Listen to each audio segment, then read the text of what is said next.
Mam nadzieję, że na niej nie siądzie. Nie wyglądam chyba jak kwiatek.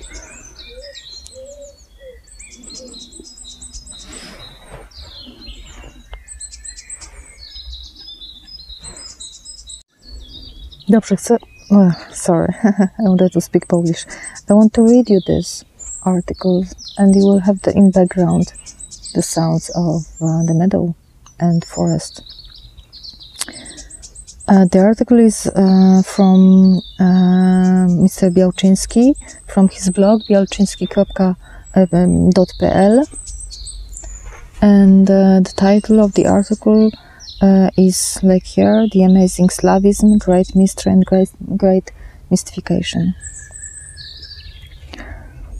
It's from page 11 when you print it. There is only one subspecies of man in the world whom we call the Slav, or Slavic man. This man speaks the Slavic language, or a language derivative from Slavic, close another Aryan language. It is sometimes a foreign language, as the first, for example, the language acquired in childhood, but this man in general, and as because of using this foreign language, is only in two genetic subspecies, two dissimilar genetic forms. This man bears two genetic groups coming in the male line from the genome of haplogroup Y DNA, R1A and I. In distant past, these groups made up a fateful decision about coexistence. The decision was on the scale of the whole planet. The two groups put the decision into practice, creating the ethnos which we know today as Slavic culture. These two groups of people, two peoples of Mother Earth, made up a multi-tribal community.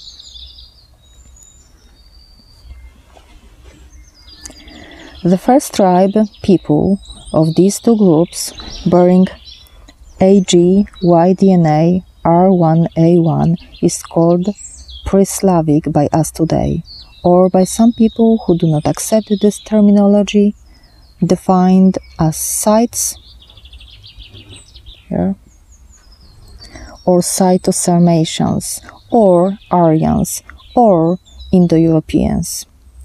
Peoples of the Aryan language Satem originate from this first group of people. The second tribe people of these two groups is Old Europeans, whose language significantly contributed to the language of Aryans, Scythes, pre-Slavic peoples, making up a new language and ethnos Slavic. It is clearly noticeable in the northwest part in Scandinavia. However, it is less noticeable in the southwest part, but mainly because so little has remained from the traces of the Scythian language that it's hard to obtain a sufficient comparative material so as to estimate the scale of changes made in the Scythian language that transformed into Old Slavic under the influence of the people of Dawanowie, Drzewianowie, Drakowie, which means Thracians, Old Europeans. In the course of remigration to Asia around 1800 to 1500 BC, the Old Slavic language transformed under the influence of Semitic languages, which it encountered, and others, for example, Dravidian, and then formed in Persia and India as well as in other parts of Asia into the one that we know today, Hindi, Persian, Pali, and others. In some parts, for example, after encountering Mongols and Turks it nearly disappeared, giving way to the Turkish language, partly to Chinese and Mongolian as well as Siberian peoples. The case of the Siberian peoples of the age G, Y DNA N is very special and striking because their language is so strong that a small population of the peoples passed it on to the mostly genetically Slavic Hungarians and kept it as undisturbed among few in numbers peoples of Siberia and Finns, and significantly contributed to the language of Turks and Mongols. Also, the Ugro-Finnish group clearly influenced the language of mostly genetically Slavic Balts, who became a separate linguistic group, transitional between Finns and Slavs, like Turkish peoples, became transitional between Ugro-Finns, Slavs and Mongols and Chinese.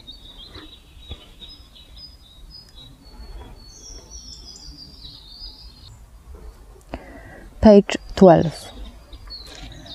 Therefore, one of the groups that created the cultural and language community is Aryan R1A, and the other is completely non-Aryan, for it is Old European I. Of course, a Slavic person also has her characteristic maternal markers, female MT, DNA, the names of which I mention here, but we are not going to deliberate on their genealogy here. They all originate from mtDNA N and R, and there are mainly mtDNA I, J, W, K, U, T, and X. Just not to bring in any useless chaos in thinking, it is essential that there are as characteristic as male DNA. This conglomerate, very impressive Aryan, non-Aryan, made up the language group of Slavs, people of AG, Y DNA R1A1.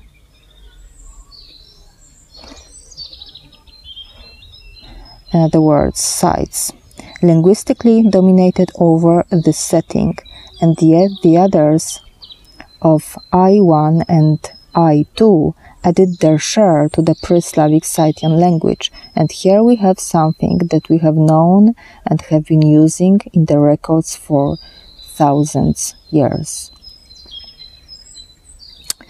All the people in the world who have naturally acquired the ability to use the Slavic language are Slavs and speak one language common to all of them. They speak Slavic. It means that there are not any artificially created languages in the 19th century. So-called national languages, Czech, Slovak, Lusatian, Bulgarian and Serbian or Kashubian, they do not exist as isolated natural languages. They are only dialects of the one common inherited, inborn language.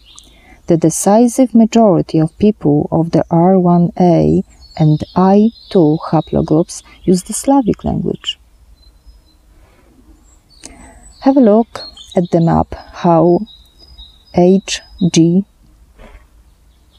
YDNA, I contributes to the population of Eurasia.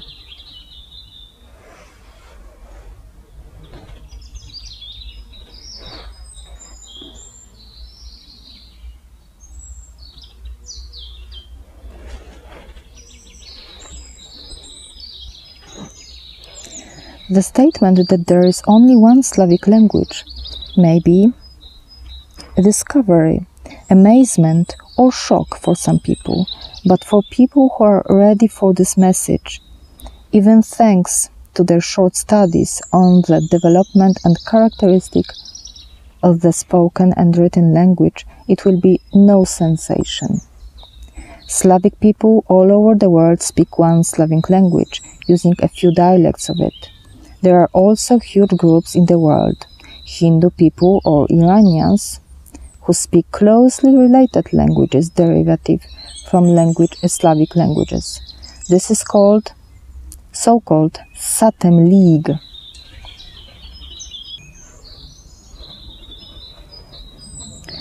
The Satem League is when people say sto for number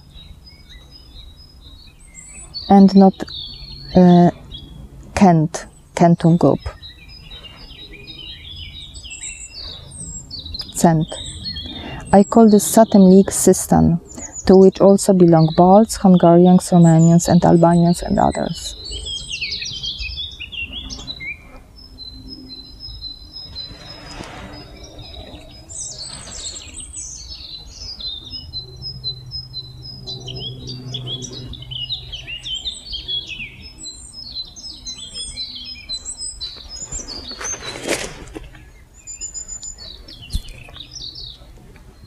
From me for now about the Slavic language, so wait for more. Take care, Joanna.